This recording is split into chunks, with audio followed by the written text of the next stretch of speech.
Okay. Hey, everybody. Sorry for my poopy lighting. I tried to adjust it a little bit. Um, my name's Storm Chandler. I'm in Tucson, Arizona. I'm gay, single, and 47. I have experience, professional experience before with forensic pathology and animal behavior.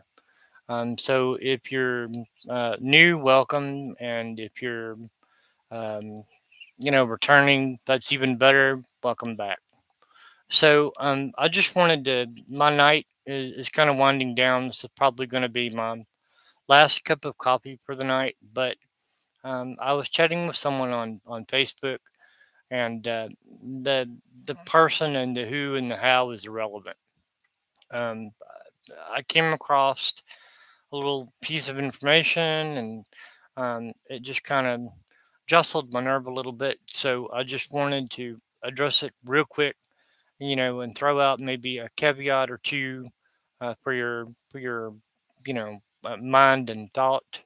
Um, I don't know if I've touched on it before or not, but if I haven't, I am now. So we're good with that then.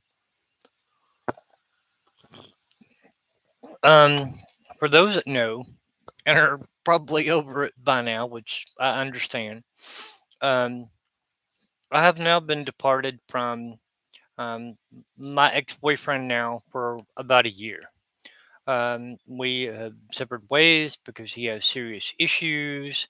He has serious issues with, faithfulness, with drinking, with honesty, with a couple of different things. He's somewhere in that BPD, NPD, cluster B range. There's something seriously, seriously up with that. Some form of personality disorder.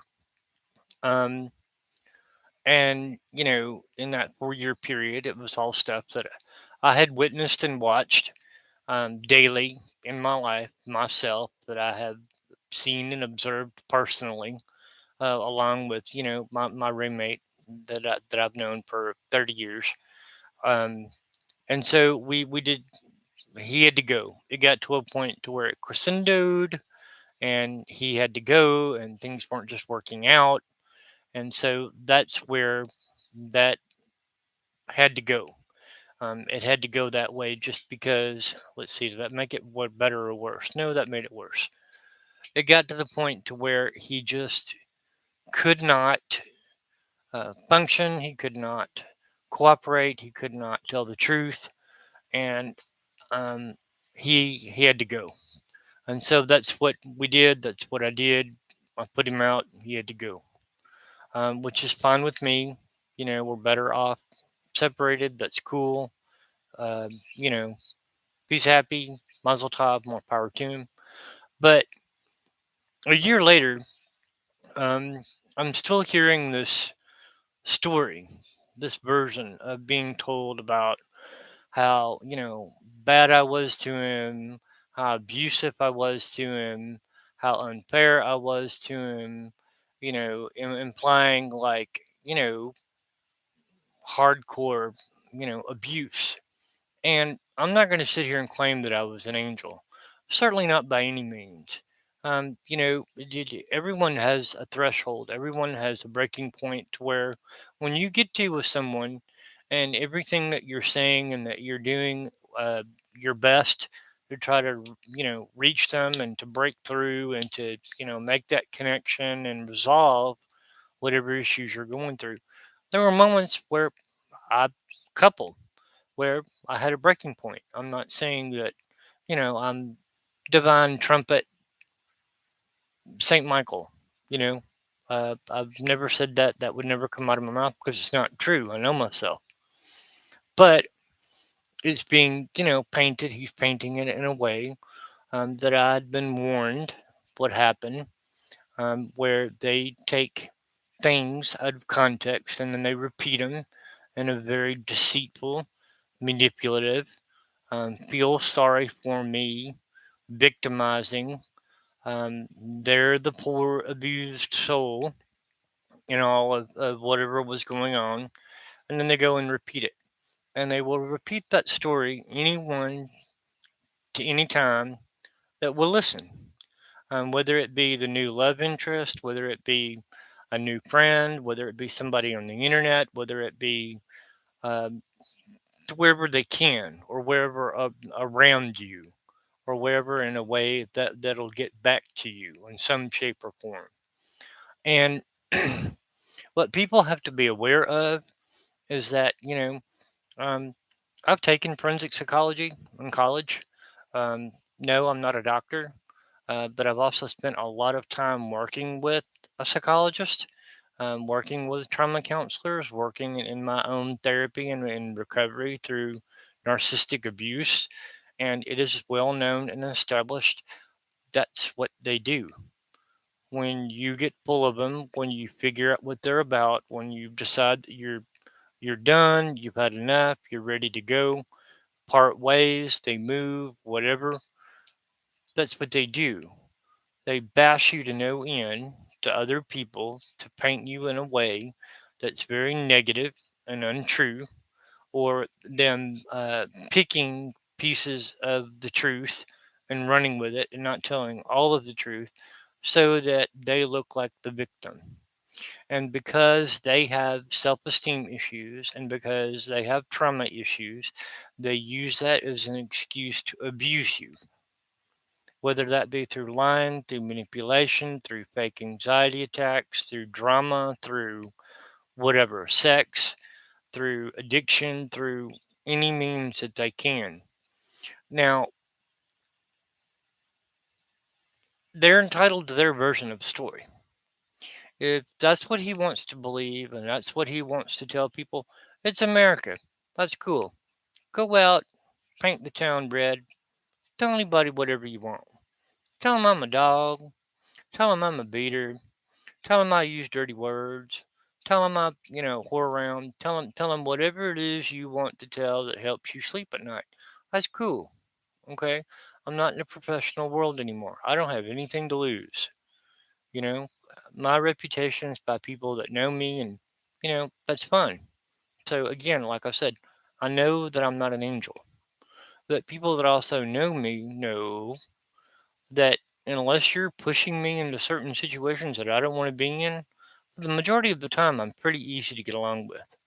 So, you know, be careful when you hear people's stories. Be careful when you're listening to that sob story. Be careful when you're listening to that victimizing, poor me rhetoric tone that repeats over and over and over and over and over because it's a ploy to manipulate you. It's a ploy to pull you in. It's a ploy to get you your sympathy and your empathy so that they can use it against you later. And once they pulled you in, that's exactly what they'll do. And then at a certain point, the line, then fake anxiety attacks, the BPD stuff starts, the NPD stuff starts. I'm never good enough. I can't ever do anything right. I don't know what I do wrong.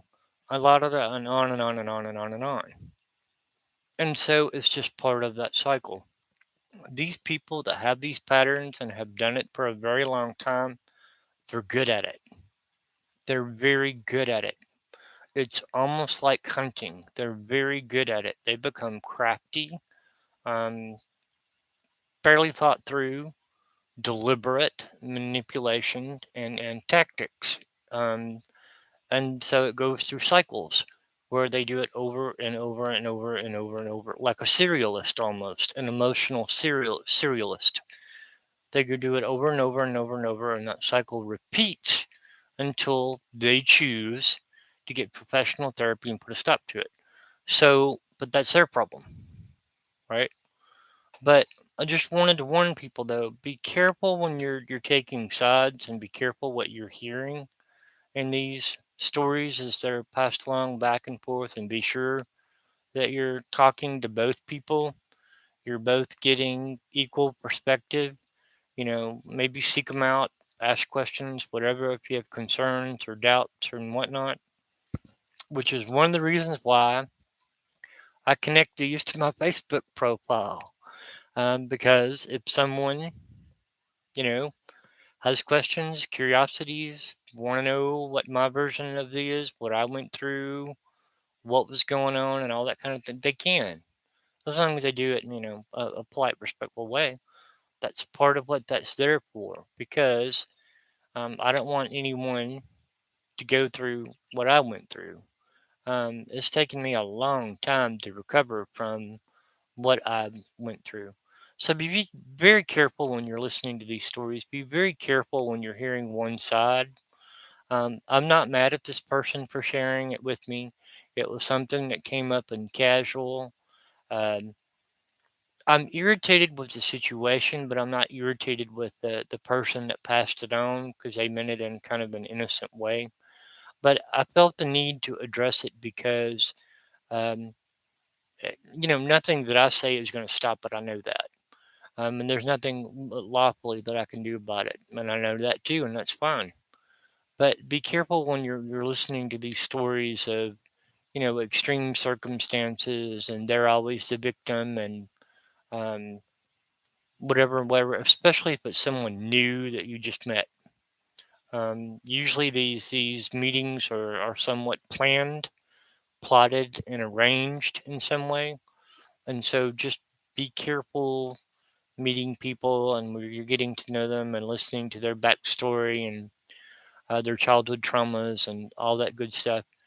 Um, Ask questions. Be sure to ask plenty of questions. Um, you know, I, I don't know if anyone had known or not, but I will speak to it now.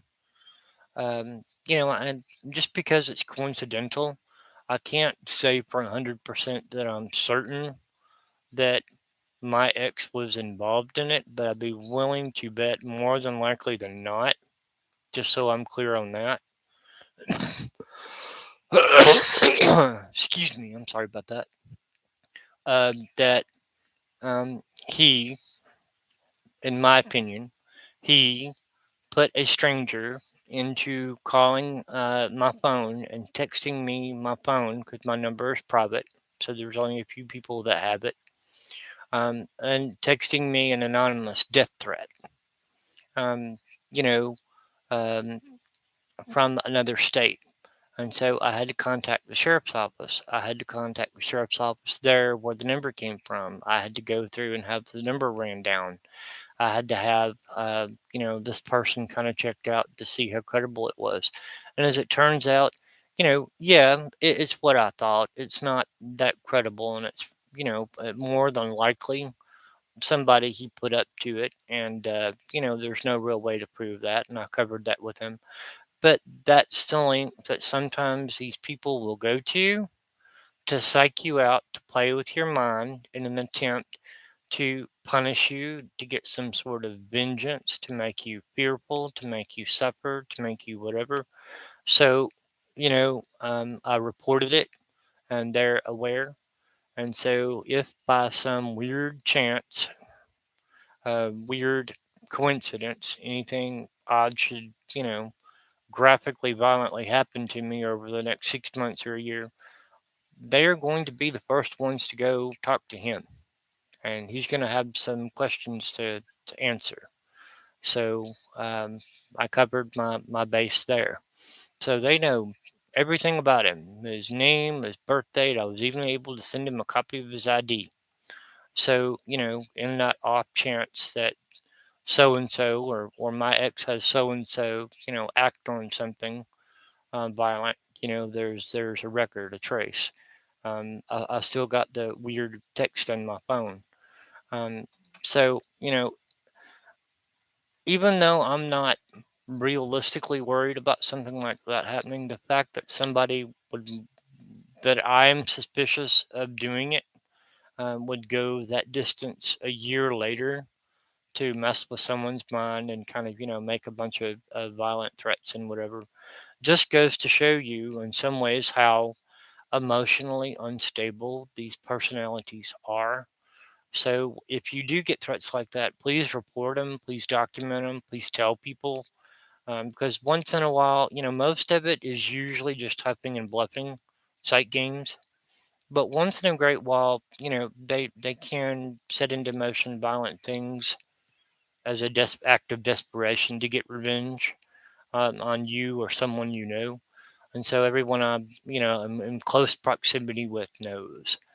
So if that happens to you, you're getting death threats, you're getting death threat emails, text messages, letters in the mail, that kind of thing. Be sure to document it and report it. Tell the authorities. Tell people, because you never know. So I just wanted to get that out. That'd been sitting on my chest for a day or two now, and but just be careful. Be careful who you're interacting with and who you're sharing with what and how much and all that good stuff, because you know um, there's people out there with issues and problems, and so um, you are welcome to believe whatever version you want to believe, whether it be the situation with me or someone that because and that's the other side of it too. You're welcome to believe what you want to believe because we're all adults, but um, gosh, be careful in taking sides in these things, because if you don't vote their way or if it doesn't go their way, you can become a target. You don't become the favorite anymore. You don't become the popular anymore. They don't need you anymore. They see it as turning on them, and it can get hairy. So, at any rate, um,